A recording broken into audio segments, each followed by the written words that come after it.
ಸ್ನೇಹಿತರೆ ನಮಸ್ಕಾರ, ಮತ್ತೊಂದು ವಿಡಿಯೋಗೆ ಸ್ವಾಗತ ಸುಸ್ವಾಗತ. ಸ್ನೇಹಿತರೆ, ಇದೀಗ ಬಿಗ್ ಬಾಸ್ ಗಿಲ್ಲಿ ನಟ ಅವರ ಅಪ್ಪ ಅಮ್ಮ ಇವತ್ತು ಖ್ಯಾತ ಬಿಗ್ ಬಾಸ್ ರನ್ನರ್ ಅಪ್ ಅನ್ನು ಪಡ್ಕೊಂಡಿರುವಂತಹ ಕಾವ್ಯ ಅವರ ಜೊತೆ ಫೋನ್ನಲ್ಲಿ ಮಾತನಾಡಿದ್ದಾರೆ. ಸೊ ಏನು ಮಾತನಾಡಿದ್ರು ನೋಡೋಣ ಬನ್ನಿ ವೀಕ್ಷಕರೇ. ಈ ಒಂದು ವಿಡಿಯೋ ನೋಡೋಕೆ ಮೊದಲು ನೀವು ಚಾನಲ್ಗೆ ಸಬ್ಸ್ಕ್ರೈಬ್ ಆಗಿಲ್ಲ ಅಂದರೆ ಈ ಕೂಡಲೇ ಸಬ್ಸ್ಕ್ರೈಬ್ ಆಗಿ, ಹಾಗೆ ಪಕ್ಕದ ಬೆಲ್ಲೈಕನ್ ಕ್ಲಿಕ್ ಮಾಡ್ಕೊಳ್ಳಿ ವೀಕ್ಷಕರೇ. ಸ್ನೇಹಿತರ, ಬಿಗ್ ಬಾಸ್ ಮನೆಯಿಂದ ಆಚೆ ಬಂದ ಮೇಲೆ ಇವರಿಬ್ಬರ ಜೋಡಿ ಭಾಳ ಟ್ರೆಂಡ್ನಲ್ಲಿದೆ. ಏಕೆಂದರೆ ಇವರಿಬ್ಬರು ಕೂಡ ಅಷ್ಟು ಸಖತ್ತಾಗಿ ಎಂಟರ್ಟೈನ್ಮೆಂಟ್ ಮಾಡ್ತಾ ಇದ್ದಾರೆ. ಯಾವುದೇ ಖಾಸಗಿ ಕಾರ್ಯಕ್ರಮಕ್ಕೆ ಹೋದರೂ ಕೂಡ ಶಿಳ್ಳೆ ಚಪ್ಪಾಳೆ ಭಾಳ ಜೋರಾಗಿರುತ್ತೆ. ಹಾಗಾಗಿ ಇವರಿಬ್ಬರ ಜೋಡಿಯನ್ನು ಜನ ಅಷ್ಟು ಇಷ್ಟಪಟ್ಟಿದ್ದಾರೆ. ಸದ್ಯ ಬಿಗ್ ಬಾಸ್ ಗಿಲ್ಲಿ ನಟ ಮತ್ತು ಕಾವ್ಯ ಅವರ ಜೋಡಿ ಇಡೀ ಕುಟುಂಬಕ್ಕೂ ಕೂಡ ಒಪ್ಪಿಗೆಯನ್ನು ಪಡ್ಕೊಂಡಿರುವಂಥದ್ದು. ಸದ್ಯ ಇವತ್ತು ಬಿಗ್ ಬಾಸ್ ಗಿಲ್ಲಿ ನಟ ಅವರ ಅಪ್ಪ ಅಮ್ಮ ಏಕಾಏಕಿ ಕಾವ್ಯ ಅವರಿಗೆ ಫೋನ್ ಮಾಡಿ ಕೆಲವೊಂದಿಷ್ಟು ವಿಚಾರವನ್ನು ಮಾತನಾಡಿದ್ದಾರೆ.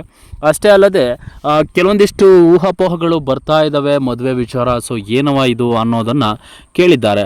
ಈ ವಿಚಾರಕ್ಕೆ ಸಂಬಂಧಪಟ್ಟಂತೆ ಕಾವ್ಯ ಅವರು ಕೂಡ ಜನ ಫ್ಯಾನ್ಸ್ ಎಲ್ಲ ಇಷ್ಟಪಟ್ಟಿದ್ದಾರೆ, ಏನು ಮಾಡೋಕ್ಕೆ ಹೋಗ್ತೆ ಆ ರೀತಿಯಾಗಿ. ಸೊ ಇವೆಲ್ಲ ಕಾಮನ್ ಅಂತ ಹೇಳಿ ಮಾತಾಡಿದ್ದಾರೆ. ಸದ್ಯ ಇವರಿಬ್ಬರು ಕೂಡ ಮದುವೆ ಆಗ್ತಾರಾ ಅನ್ನೋದನ್ನು ಕೆಲವು ದಿನಗಳಲ್ಲಿ ಒಂದು ಕಾರ್ಯಕ್ರಮದಲ್ಲಿ ನೋಡ್ಬೋದು. ಸೊ ಯಾವ ಒಂದು ವೇದಿಕೆಯಲ್ಲಿ ನಡೆಸಿದ್ರು, ಒಂದು ಟ್ವಿಸ್ಟನ್ನು ಕೊಟ್ಟಿದ್ದರು.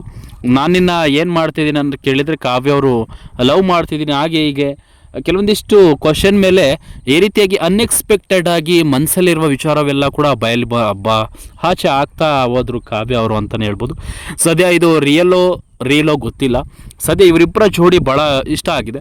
ಅದರಲ್ಲೂ ಕೂಡ ಗಿಲ್ಲಿ ಅವರ ತಂದೆ ತಾಯಿ ಕೂಡ ಮದುವೆ ಆಗ್ತೀಯ ಅನ್ನೋ ಪ್ರಶ್ನೆಯನ್ನು ಎತ್ತಿದ್ದಾರಂತೆ. ಸೊ ಅವರು ರಿಯಾಕ್ಟ್ ಏನು ಮಾಡಿದ್ದಾರೆ ಅನ್ನೋದು ತಿಳಿಸ್ಕೊಟ್ಟಿಲ್ಲ. ಮುಂದಿನ ದಿನಗಳಲ್ಲಿ ಏನು ನಿರ್ಧಾರ ತಗೊಳ್ತಾರೆ ಅನ್ನೋದನ್ನು ಕಾದು ನೋಡಬೇಕಿದೆ. ಆದಷ್ಟು ಬೇಗ ಜನ ಅಂದ್ಕೊಳ್ತಿರೋದು ಕಾವ್ಯ ಗಿಲ್ಲಿ ಮದುವೆ ಆಗಲಿ ಅಂತ. ಸದ್ಯ ಇವರು ಕೆಲವೊಂದಿಷ್ಟು ಬಿಗ್ ಬಾಸ್ ಸ್ಪರ್ಧಿಗಳ ಜೊತೆ ಮಾತನಾಡ್ತಾರೆ ಗಿಲ್ಲಿ ಅಪ್ಪ ಅಮ್ಮನ ಜೊತೆ. ಹಾಗೆ ಕೂಡ ಇವತ್ತು ಕಾವ್ಯ ಅವರ ಜೊತೆ ಮಾತನಾಡಿದ್ದಾರೆ. ಕ್ಯಾಸುವಲ್ ಆಗಿ ಚೆನ್ನಾಗಿದೆಯಾ, ಏನು ಮಾಡ್ತಿದ್ಯಮ್ಮ ಆ ರೀತಿಯಾಗಿ ಮಾತನಾಡಿದ್ದಾರೆ. ಸೊ ಬಿಗ್ ಬಾಸ್ ಮನೆಯೊಳಗೆ ಫ್ಯಾಮಿಲಿ ರೌಂಡ್ ಇದ್ದಾಗ ಕೂಡ ಚೆನ್ನಾಗಿ ಮಾತನಾಡಿಸಿದ್ರು.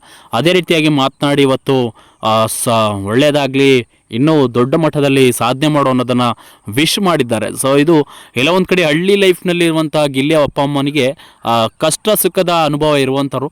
ಸೊ ಹಾಗಾಗಿ ಅವರಿಗೆ ಒಳ್ಳೆಯ ಆಶೀರ್ವಾದವನ್ನು ಮಾಡಿದ್ದಾರೆ ಕಾವ್ಯಾಗಿ ಅಂತ ಹೇಳಿದರೆ ತಪ್ಪಾಗಲಾರ್ದು. ಸೊ ನಿಮ್ಮ ಅನಿಸಿಕೆ ಏನಂತ ಕಮೆಂಟ್ ಮಾಡಿ. ಗಿಲ್ಲಿ ಅವರು ಮತ್ತು ಕಾವ್ಯ ಅವರು ಮದುವೆ ಆಗಬೇಕಾ, ಇಲ್ಲ ಇವರ ಸ್ನೇಹ ಈ ರೀತಿಯಾಗಿ ಫ್ರೆಂಡ್ಶಿಪ್ ಆಗಿ ಕಂಟಿನ್ಯೂ ಆಗಬೇಕಾ ಅನ್ನೋದನ್ನು ತಪ್ಪದೆ ಕಮೆಂಟ್ ಮಾಡಿ ಅಂತ ಹೇಳ್ತಾ ವಿಡಿಯೋನ ಮುಗಿಸ್ತಾ ಇದ್ದೀನಿ ವೀಕ್ಷಕರು. Thank you.